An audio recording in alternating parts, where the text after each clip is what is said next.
hereditary heart condition, I probably wouldn't hesitate to take a pill because I want to live, right? And this is the example I give people. Well, your brain is an organ, and it is just as important as the heart, and it is still life or death. 5, 4, 3, 2, 1, 0. Whether you've been married 1 or 20 plus years, at some point, you realized you were married into crazy. And that's what our podcast is all about. We offer love, laughter, and a dose of reality as we unpack this crazy thing called marriage. So sit back, relax, and get your ear hustle on. It's time to start the conversation. All right, let's go.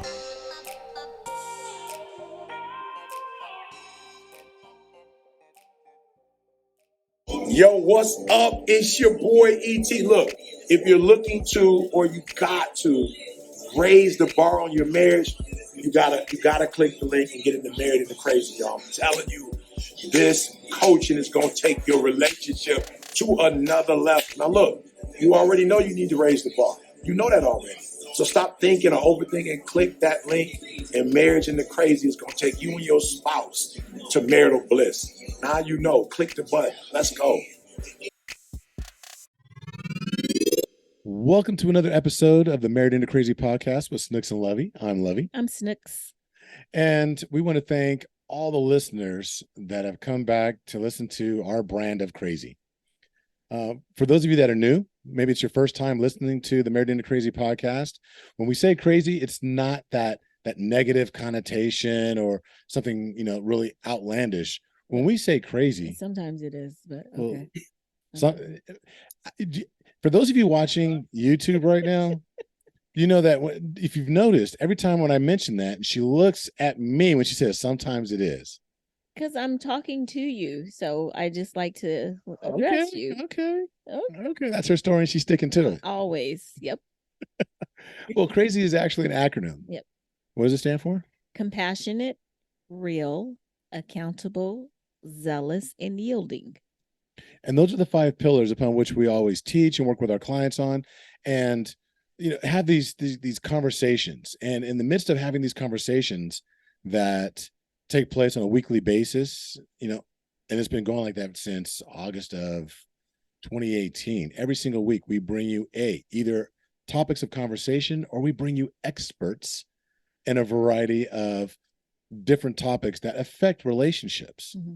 So if it's not a topic that we're talking about or introducing you to another couple, we're trying to bring you the best of the best when it comes to just insight, when it comes to some of the things that we deal with as couples. And this evening, we were actually bringing you another expert.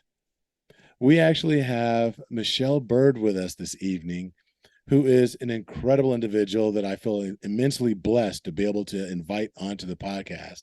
How are you doing this evening? I am good. I am doing really good. And I am honored, by the way, to have you ask me to do this. So, yeah, I'm good. Well, the honor's all ours. And I never, so one knock, if there is one about us, we don't do the whole, send us your bio and give us we never do that with any of our guests. But I put you on the spot and say, tell us about yourself. What is it that you do? Who are you? Okay, I will tell you about myself. I am a licensed professional counselor. I've done this work in so many areas. I started out as a youth minister, working in the church. My love for children having children sent me to schools, and how I work with families led me into school counseling for 18 years, and then wanting to do this on a different scale.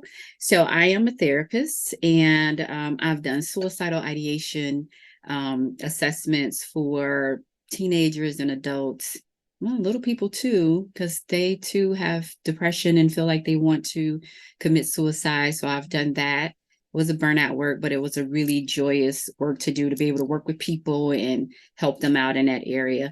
So I've done this work for a long time, even before getting the professional status, if you will, to do this work. I've been doing it a really long time. So that is who I am. I do workshops for women, talking about, and it shifts as people shift, right? empowerment workshops for women. And I talk about depression and stress and all of that women have, uplifting, working into getting into speaking more speaking engagements. But I mean, like I say women, and you might hear me reference women, but I work with all people. So I work in a private group practice right now. So That's awesome. And it's a calling, right? it is. It is a calling. You've been doing this a very long time. And it's funny. So as we were entering the holiday season, Snooks and I have been it seems like every year around this time, we get a little out of sync. And she's laughing because she thinks I always blame her for it because she's spending all kinds of money right now. That's probably the top 5, but okay. No, but we recognize that there's always something in the air. Of course, it's a joyous time. It's a time that, for reflection. It's a time to celebrate depending upon your spiritual persuasion, but the birth of Christ. And there's so many different things, but there's always an air of depression. So let me just kind of jump in right quick. So we've talked before, we've made mention before that on the podcast that I have suffered with depression for a very long time. And it's funny because when Lovey and I first got married, he didn't really understand. I should say I didn't really understand that it was really depression, kind of like to the extent that he was like, why are you sad? I don't know why you're sad, why, blah, blah, blah. And I'm like, I'm always sad. I've been sad as a child. So it was just regular, normal for me. And for him, it just was not. And he was like, that's not normal. And I think that was probably one of our biggest fights, because when he said that's not normal, I got very offended by it. And I was like, how are you going to tell me it's not normal? It's always been normal. This is who I am, blah, blah, blah. But as we've come and grown, there are certain times of the year that I started picking up on when I'm a little bit more sad than normal, And one day, a couple of weeks ago, I think it was, I woke up, and I always call it my blanket. I was like, I'm heavy because when I say I got my blanket on, he understands what I'm saying. So I love holiday seasons, my favorite time of the year, but it's also probably one of the saddest times of the year for me. And I'm looking out the window and I'm just like thinking about people who may be sad by themselves, or they don't have that partner who is understanding. And so we started just kind of talking about it. It's like, you know what? It's probably a good subject to talk about on the podcast, because there are so many people who are suffering in silence and probably alone and don't know how to deal with it, or they have a spouse that's like, what am I supposed to do with this information? Yeah. So. Yeah. And want to wish it away for you. Right. And that's what I told her. She's like, well, what can we do? And I was like, well, I know the perfect person to reach out to see if she's available to come on the show. And we'd love for you to kind of just really talk to us, share with us, and help us understand, what is it that we're going through? Because some people, again, the definition of depression, the different things, people just have a different connotation of it. And how can we work through it or develop a plan to identify it and just rise above it, if possible at all? Yeah. Well, the first thing is to understand that it is a medical condition, right? So major depressive disorder is a medical condition, and it is an imbalance of hormones, right? And so you have, and I taught this to teenagers too. It's kind of God's segue into me doing this. Every year I would teach this. You have what we call like the small s SAD, and then you have the capital S, or the small d depressed and the capital D depressed. And the small d depressed is when, it's situational, something comes up and it makes you extremely sad, maybe sadder than you would normally be, right? But then there's this big D depression that almost feel like you cannot that you can't, there's no feel like you cannot just dig yourself out of, right? It's a heaviness. And that's when it is something that I would say to seek medical attention for. And there's plenty of reasons, especially for women, why this occurs, right? And so I heard you say, like, I've been dealing with this since I was a child. Family history matters. And I say this to women, and it's, I say it lightly, but it's not light, right? Where we're dealing with hormones from the age of about 8 until we leave here.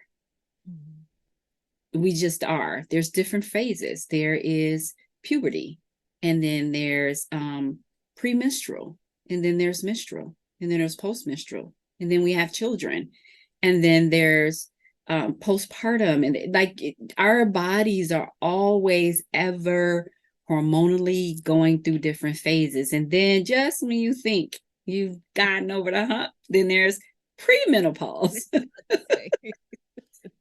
menopause, then postmenopause. So our hormones never really take a break. We never really get a break. And so being able to, it takes patience too, being able to work with a physician, a doctor, a psychiatrist, right? Because sometimes we have to take medication. And I'm sure we'll get into how to manage it.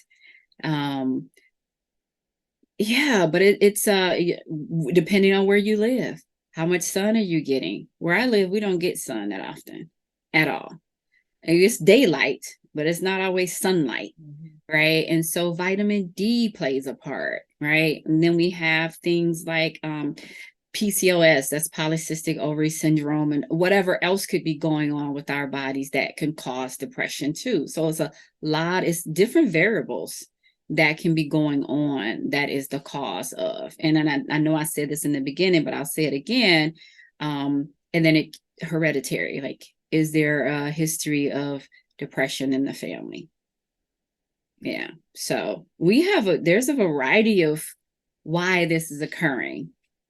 And it's on a person by person basis. So really staying in tune with your doctor, working with your doctor, working with a psychiatrist for medication if that's what's needed. We can get into the stigma of all of that too.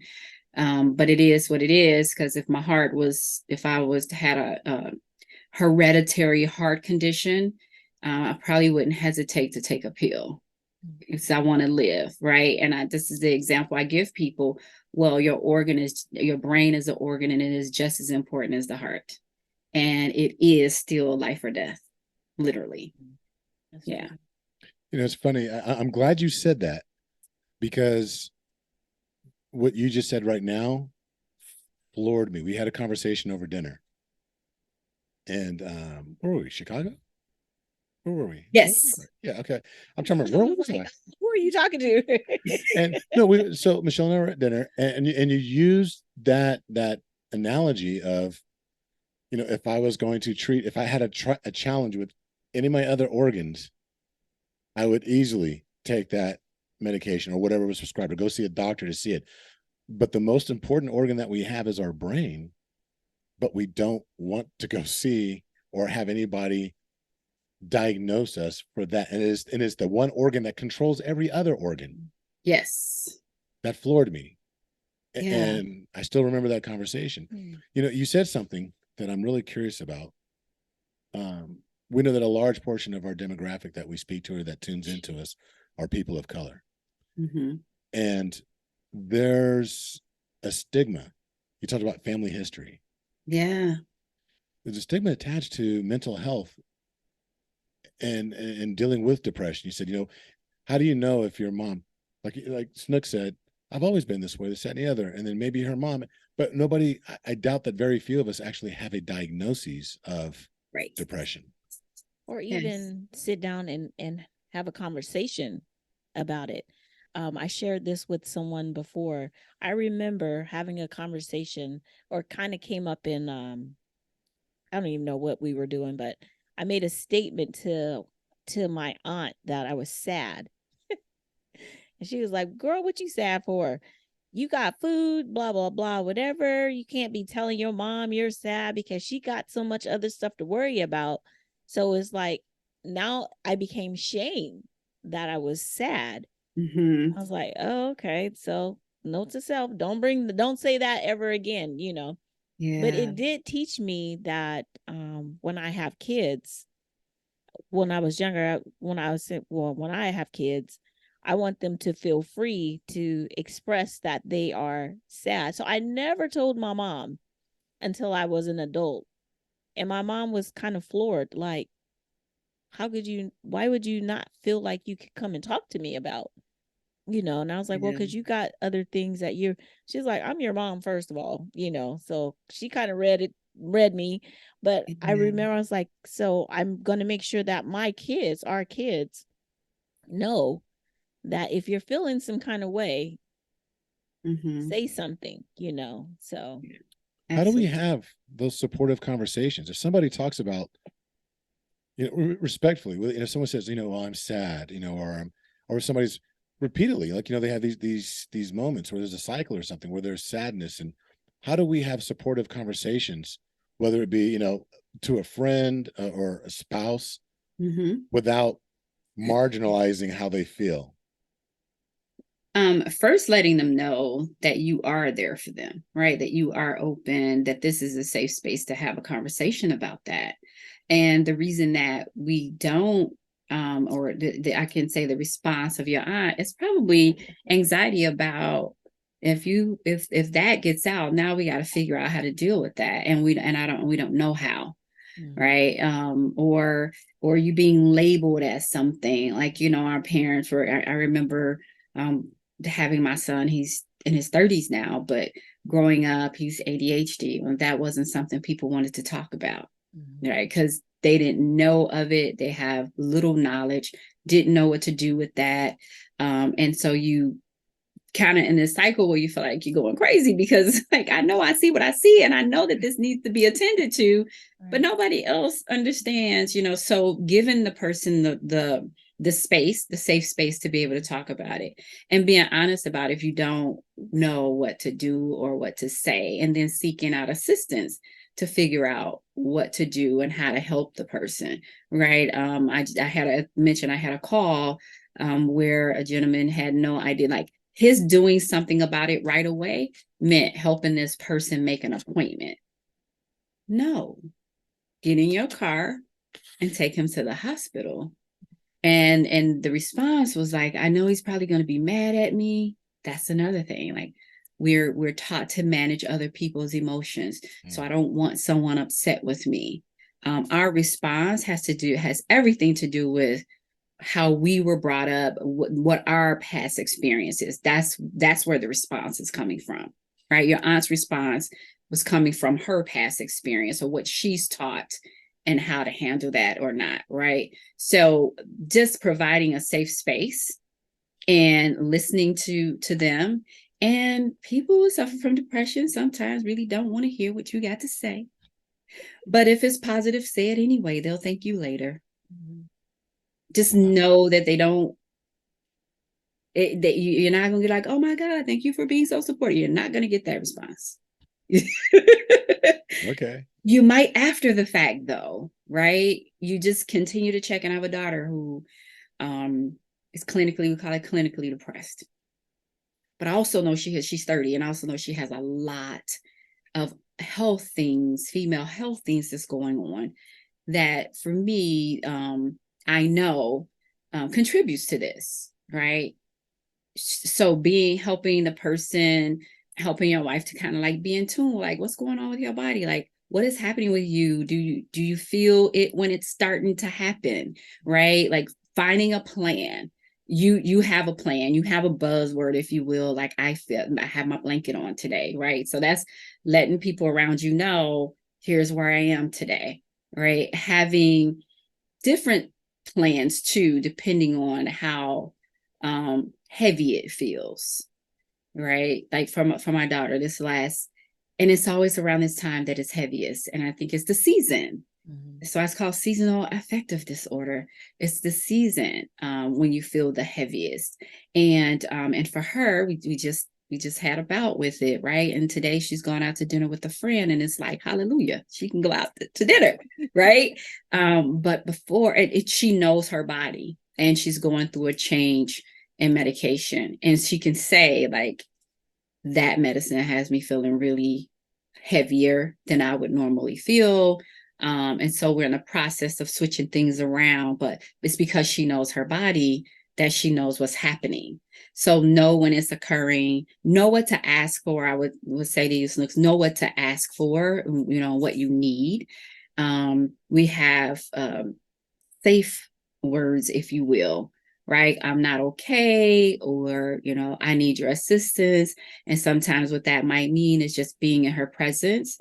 This time around, it meant not, she's lives in our garden apartment.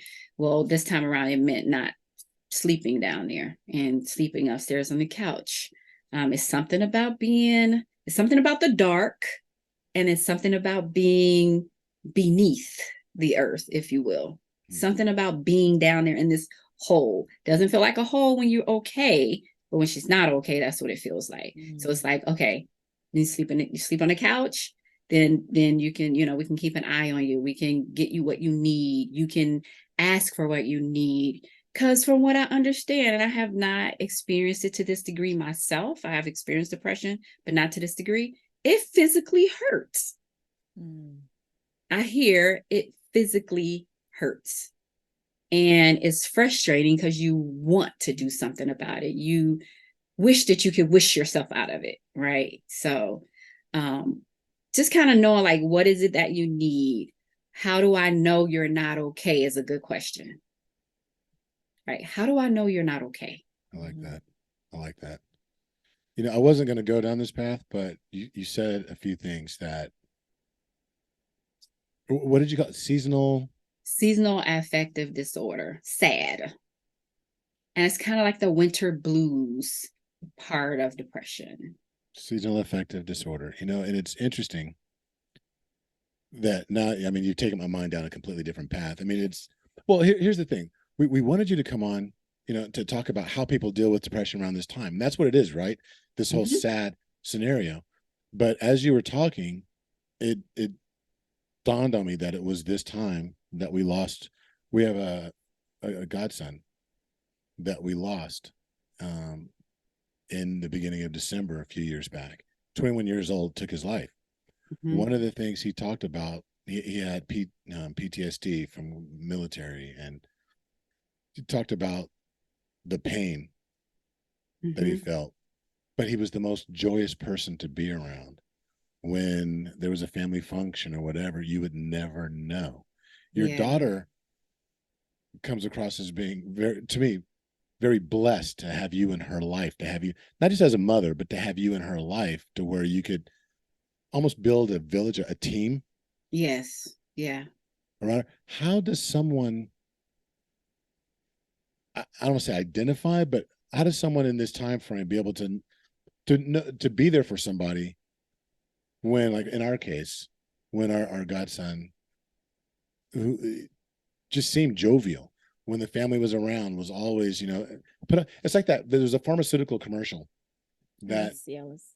No, Cialis is for ED, babe. Oh. I was like, Cialis. Okay, maybe there's a connection here.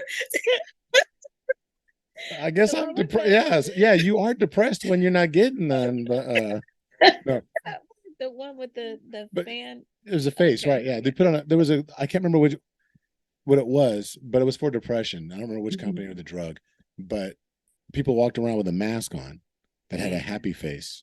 Yeah. And I just feel like so many of us do that. How do you see behind the mask? Well, you don't if they don't want you to. You don't if they don't want you to. People mask it really well. And I have a nephew that committed suicide in college, and some people were in denial about it, but it happened. It's a few years ago. And if they don't want you to know, you won't know. And unfortunately, you cannot stop someone from committing suicide who is dead set on that's what's going to happen. Right. When you do know, then you move, accordingly, because you do know, like, you try to help to get them some assistance. You don't worry about what you're going to look like and what they're going to think about you and all of that. You get them to assistance as soon as you possibly can. That might mean an intervention with people that they really love. So the person I talked to today, I'm like, well, who's this person closest to? He lives with mom, but mom's a trigger. Okay, who else is this person closest to? Well, he has someone that's like a god mom, and she's literally seconds away. Okay, then call her, right? Because then maybe she can talk to this person and get him to go in. The opportunity, I don't want to say lost the opportunity, the window of opportunity, but they were together, and the person was in a almost kind of catatonic state where it's like it was almost kind of like he wasn't there, right? And that would have been a really good opportunity to drive him straight to the hospital. He didn't know what to do. He ended up like being able to talk with him and talk him down or whatever. And so now you at this point in the window where it's just like, no, I'm fine. No, I'm fine. Right. So it's like, okay, but this just happened this weekend. So call somebody that's really close to, that can talk with them, that can get him where he needs to be. So when move accordingly, in that way, get the assistance. Don't worry about them being upset with you, because they will be. Because depression says, this is where I am, this is where I'm going to be, leave me alone. So if you didn't know, and if there were even, because once a person passes away, you think, oh, wow, that was happening, or that was happening. And if there's, if that didn't occur for you, where you could say, oh, I remember when that was happening, then probably was masking it very well. And there was no way for you to know, because he didn't want you to know. I hope that as people are listening right now, they're being introspective. They're thinking about, maybe their periods, their bouts with sadness and things they're going through, and they're thinking about the people that are around them and that they see. When we're talking about, because Christmas is right around the corner. Yes. And we're talking about SAD, and that seasonal affective disorder. How does someone, if somebody's listening right now and they think, oh, you know what, I do feel this way this time of year, or there's a period that they recognize that's cyclical or cyclical, that where it comes about. Are you gonna laugh at me because I said cyclical? No. And no, but if they recognize that, what are some things that we can do if all of a sudden we become aware that there might be? What steps would you recommend for someone to take if you start to question like your level of depression? Right. If your own level of depression, or someone else's, like your own self, you recognize that, okay, there's a cycle. I noticed at this time, I'm sadder than most of the year, or it's heavier. Reach out to your support system. Definitely reach out to your support system.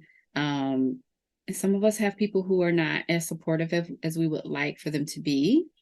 I get that. So, whomever that is, it could be friends. It doesn't have to necessarily be family, if family would not understand or support in a way that is advantageous, because sometimes our support's not the support that the person needs. Right. So reach out to your support system. Go see a therapist, right? At the very least, like sometimes people are embarrassed. They don't want to talk about it. Get a mental health therapist. For sure, get a mental health therapist so that they can kind of talk you through. This is also a time when people are grieving, like you say, your loved one. It was this time of year, or if it's not this time of year, this is the time of year that you reminisce on it, right? My daughter had a friend who just kind of passed away, a heart condition he didn't know he had, and that was in April. But it's she's been able to kind of fight it off, and now it's hitting hard. Like he's literally gone. And it was nothing that anybody could have expected. So this is the time everybody's like being really jolly, and this is Christmas time, and other people are dreading it coming. Right. I say this to teachers. Not every kid in your class has a joyous story to tell when they get back to school for the holiday. It's a living hell at home, and school is their safe space. Right. So when you're saying like, oh, share with us all the wonderful things, you got some kids like, it's nothing wonderful about that season for me. And that's true for people that are suffering with depression. So I would say to make sure checking in, but I think the biggest thing is preventive measures, doing things all year long that are healthy for you. And it is so important. Like, it is health, it is rest, it's exercise, it's all of these cliche-ish things that people might say that you really have to hone into doing every single day. And I tell some of my clients, I explain it this way: it is as important as breathing to get into a habit of fortifying yourself with nutritious meals, being very particular about what you put into your mouth. Sugars are horrible. About your being strict about your diet, I talked about this podcast I was just looking at, this live, it was on LinkedIn, about foods and our kids and how their moods change after eating flaming hots, and now the school day is horrible. It matters what you put in your body. It really does matter. And then you notice, I don't know if you notice, Snooks, that when you start to feel this way, you can go back into the last couple of weeks and like, I didn't do this and I haven't done that and I haven't been doing that. Right. And so it's like everything that you do to take care of yourself will start to dissipate. Like, you stop doing those things. Well, I haven't taken vitamins. I haven't had my smoothies, or I haven't exercised in 2 weeks. But you don't recognize it when you're not doing, like, you don't recognize that that's what's happening until you're here. And then you think back. So what a person could do who is witnessing this is say like, hey, that's what I do. Have you had your smoothie today? Because I know that's healthy for her. That, have you taken your meds today? Like, did you get your vitamin D check? That's a really big source. The vitamin D levels.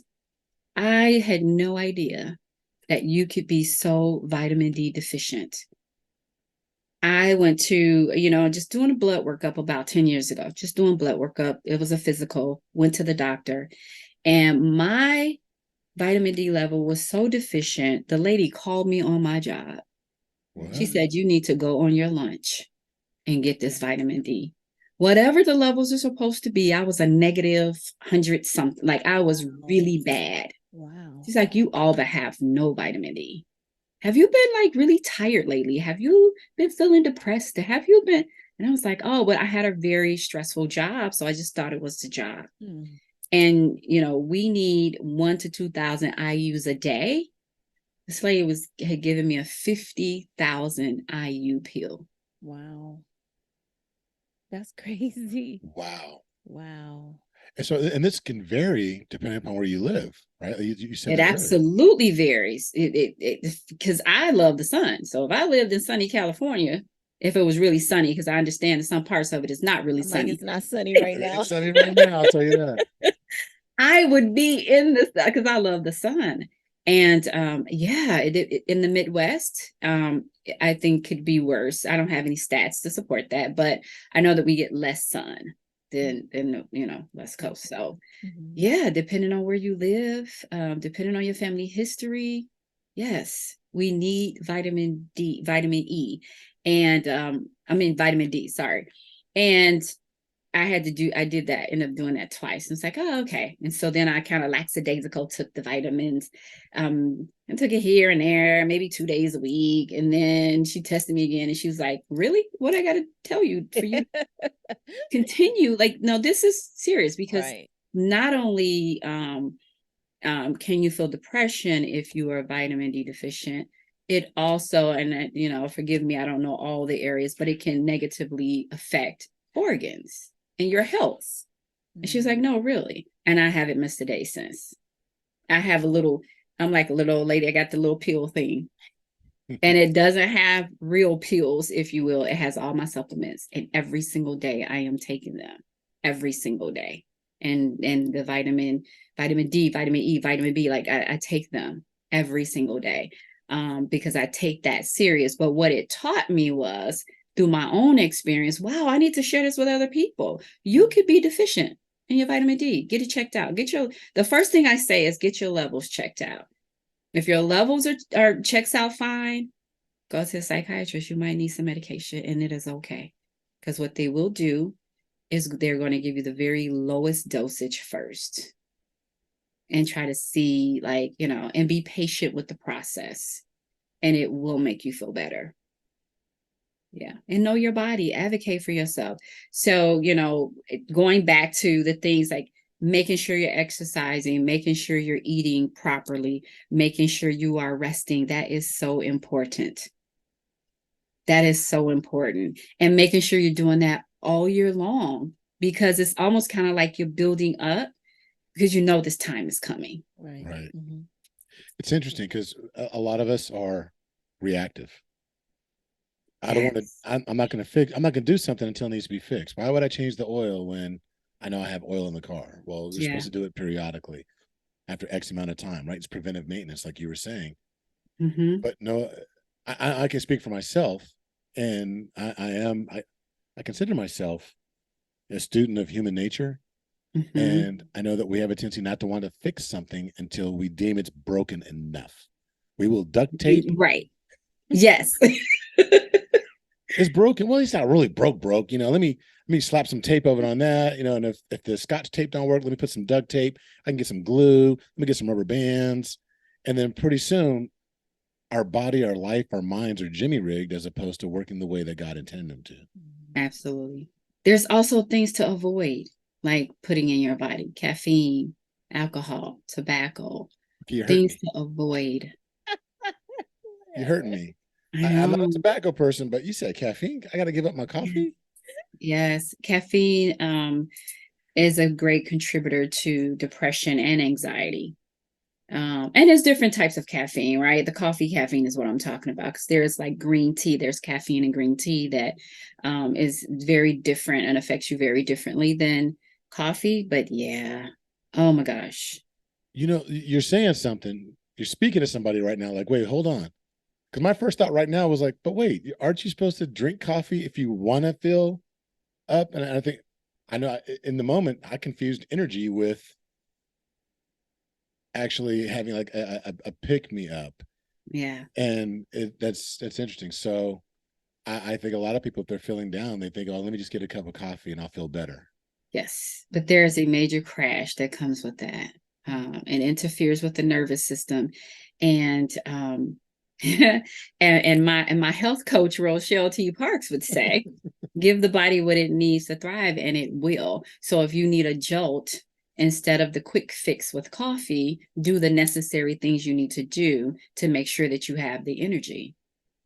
Like, are you vitamin B deficient? Like, that provides energy. So we're like putting the Band-Aids on instead of getting a whole panel of blood work done to see what's really happening, so I can figure this out. And then if it's none of that, if it's not medical, then okay, what are you not doing? Right? That you should be doing, that you should be giving your body to make sure that you don't have that. Well, a lot of people go to bed at a time that is not advantageous to them and wake up in a short amount of time, and then they need coffee. Right? They need coffee because they didn't get enough rest. And it's a serious crash. For me personally, I know it's a serious crash with coffee. And I am in a profession where I cannot afford to be lethargic when I am helping people process their emotions and thoughts. Wow. So caffeine is just a no-go. Yeah. So I interrupted you. So you were saying things to avoid: caffeine, sugar, tobacco, alcohol. I was leaving that out on purpose. Okay. Alcohol. Yes. Anything else on your list that you should call out? that you feel that? And so one of the things I have here is if you find you can't keep up with your schedule, it might mean you need to reevaluate and reduce some of your commitments instead of having these things to ramp you up and give you energy. What else do you need to tweak in your commitments? All right. Instead of having 5 workshops that day, have 3 and you won't need coffee or whatever you're using it for. Right. I understand that if I go out and I have a good time and I have more than one drink or I have red wine or whatever, I understand that I'm going to be anxious in my sleep. I can feel it. It's like it doesn't wake me up totally, but I feel myself coming out of this deep REM and I'm in a light sleep, but I can feel it. I'm laying there and I'm going through my brain in my sleep. Why am I anxious? What did I do? Oh, I had wine last night. Like I already know. I already know because there's nothing else on this planet for me to be anxious about. So I had to be the wine. Wow, you're preaching now. Yeah. You have such a wealth of knowledge, and I want everybody to know. Like you said, you're in private practice, right? I'm in a group practice, Group practice. not solo. Okay. Solo would be me alone, but I work with a group. It's started out being like maybe 5 or 7 of us, and now it's about 15 of us that work together in a group practice. A friend of my own. So, Are you yeah. taking on new clients? So I do have a wait list. I am licensed in the state of Illinois only. I do have a wait list. And I work with Chicago Compass Counseling, and it's chicagocompasscounseling.com is where people can find me in Psychology Today. But I do have a wait list because people are coming in full effect. Like people need, like we're all booked to capacity. I'm actually probably would be considered overbooked. Right, because I can start at 9 and I don't finish till 6. And I have to clients are 55 minutes. I literally have to take the 5 minutes, run up and down the stairs, go to the restroom, drink some water, whatever, get back. Okay, the next one. So I am more booked today than I probably have ever been. That speaks to me. That speaks to me in a big way because in two, I'm not gonna keep you much longer because I know we promised we wouldn't hold you too long. No, you're good. I'm enjoying this conversation. But and so we're very transparent, with things that are happening in our lives. It's like people have been through, like our listeners have gone through the challenges we had when we lost Isaiah. Our grandson's name is Isaiah. He's named after our godson. Okay. I was going to say, wait a minute, you lost Isaiah because I know that your grandson name is Isaiah. Yeah. Okay. And he was named specifically after okay. Our Isaiah, the original Isaiah. Yeah. Because he actually took his life on our son's birthday. Mm.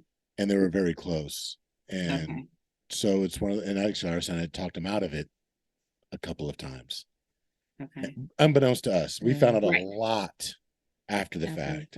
Right. Yeah. But the reason why I bring that up is because we're in the process of gaining guardianship of our temporary guardianship of our grandson. There's things that we have to actually go through, in that process. And because of that, and adding a new life to the house and all that, I recommended that we as a family go through counseling. Absolutely. But I can't get a counselor because everyone is booked. And and we're getting referred, and then the referrals like, oh, there's a wait list. Everyone, and it's the reason why I'm bringing this up right now is because I think it really speaks to the need. Yes. Many people are starting to recognize post-COVID. Many of us are recognizing that there's challenges, there's things that we need to work through.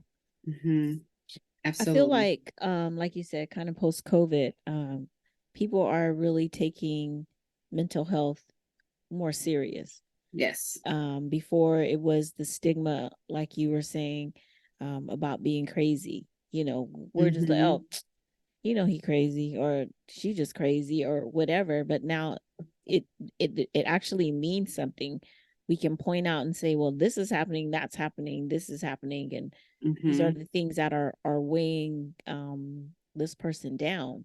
And Right. everyone doesn't have the mental capacity to deal with some of the things that other people, deal with. And I Mhm. had to say that to someone that was very close to me. He's like, well, that doesn't make sense because when that happens to me, I blah, blah, blah. I'm like, okay, stop right there. You're not Right. that person, You're not that person. so you should not expect that person to be just like you or act Right. the same way Correct. that you do. Everyone has different triggers, or we gave you Mhm. grace when you were going through your stuff, but I think we sometimes forget that. Yeah. And we just, all they need to do is, that's my favorite. Oh, all they need to do is, it's like, don't, if you say all they need one more Yeah, time. because that so minimizes Mhm. what they are going through. And if you're saying that to the person that needs the assistance, you are confirming Mhm. what they're feeling about, Exactly. not being worthy, not nobody cares, all Mhm. those negative things um, that come to their mind. And quite frankly, if you are not in a space to be able to do anything different, like kindly exit stage left. Like you could not participate. Right. You get to do that, right? And let somebody else participate with this person who's going to be helpful, because that's not helpful Right. at all. At Right. all. Yeah, that's not helpful at all. Um, I think the best thing I can say is to don't give up. Do not give up. Keep looking for a family therapist. Keep reminding them that you're on the wait list. Keep checking in. Yeah, I would say not to give up. Um, just like you wouldn't give up if you needed a heart specialist, you would not give up. You would be like, oh, he can't do it. Okay. Do you have any referrals? Okay, let me find out if this person can do whatever. Do not give up. Keep like plugging away at it, because something will open up for your family. And you don't, it might not be in the form of or the place that you think it should be, or what have you. So I know I was looking for a couples therapist, and just tried all kind of people, right? And then someone gave me two people, and so I was trying to make out of the two, trying to make this particular person like fit. And I'm just looking, I was like, oh no, I don't know if that's going to be a good fit. And I don't know why I wasn't looking at the other person as diligently as I was looking at this person. And then all of a sudden, I go into my insurance and I type the names in, and the person that I wasn't like really looking into diligently pops up. It's the perfect person for us. Right. I have no idea why I did not. Hmm. First of all, I was like, well, it can't be a man, because I'm just making an assumption, because I made an assumption. It can't be a man. He don't want a man telling him what to do. Couldn't find any women. And then this person gave me two men, and it was like, okay, well, maybe, I'm just going to look at this one. And I can't tell you right now why I differentiated between the two. But the person that I did not look at all, I put the insurance in, like, okay, let me see. We were looking for a Black therapist, obviously. And this person popped right up. And I was like, why wasn't I not looking at them both? She sent both of them to me. Right. So it may not show up in the way that you think, or may not be the person you think. So just keep looking. Don't give up searching, because something will open up. Right. God knows Mhm. that is the desire that you want for your family, is to have family therapy. So something's going to open up. I like that. And I Yeah. hope everyone's listening, because I think there's a message in there for all of you that are listening right now. And that is that if any of this conversation resonated with you, any piece of it, investigate it. Do your due Absolutely. diligence. Mhm. And don't give up. Don't give up. And don't be ashamed either, of feeling the way that, of having those feelings that, there may be, okay, maybe there is something, I want to say something wrong with me, but maybe something's not right. There's a way of saying I'm Yes. feeling a certain kind of way to where it's not a negative knock against ourselves, or Yeah. because I think that that's one of the that's a placeholder for a lot of people. Like, Mm-hmm. I'm not finna, because I ain't nothing wrong with me, and we And you're don't right. really There's want nothing to wrong with you. face that I might not be feeling Exactly. a certain type of way. I'm feeling a little subpar today, so we we make sure that we say we allow grace, but we also need to make sure we're giving grace to ourselves. Yeah. So Yeah. We don't, that's a negative connotation. It's nothing wrong with me. And you're right. There is nothing wrong with you, but you don't feel okay. And it's okay not to be okay, and say, I am just not okay. I'm not okay. And that's fine. And then, proceed to do something about that and you might not know who to call, or, I call your PCP. That is the quickest way. You get into an appointment. Somebody might say, well, I can't get into a therapist for 4 months. Okay, well, if you go into your PCP, that is part of the normal exam, if you will. One of the questions they ask, how you feeling? They're not asking you how your physical health is, actually. They're asking how your mental health is. How are you feeling? Have you been really tired lately? Whatever the questions are that they ask, you can say, like, I've been feeling down, or I've been feeling this, or I've been feeling that. And they can give you something.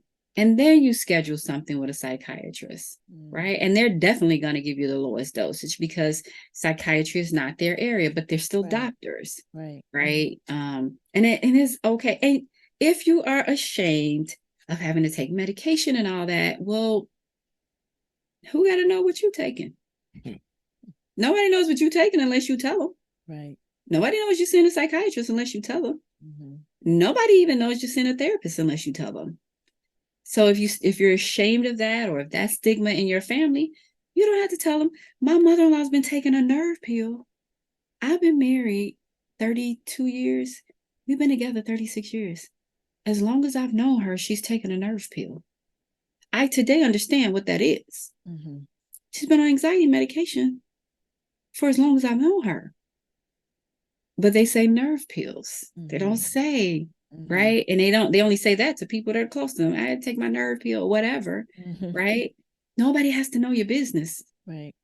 So for you to feel outed, or an outsider, or othered, or somebody's gonna look at me really weird. Well, they can't look at you if you don't give them the information about you. Just don't tell nobody. Right. Facts. This has been amazing. I so value your time. So you said something earlier where, we know that you're a therapist. You had also said that you have a health coach, Rochelle T. Parks. So you're a therapist that has a coach. And a therapist. So I'm thinking, okay, so that speaks. We're coaches, and we are seeking, a therapist for our family. And I'm saying all this right now because people, you need to reach out. These are resources. Michelle is a resource that can be used. How can people utilize you as a resource? I know that you said that you're in private practice, but you've got a waiting list.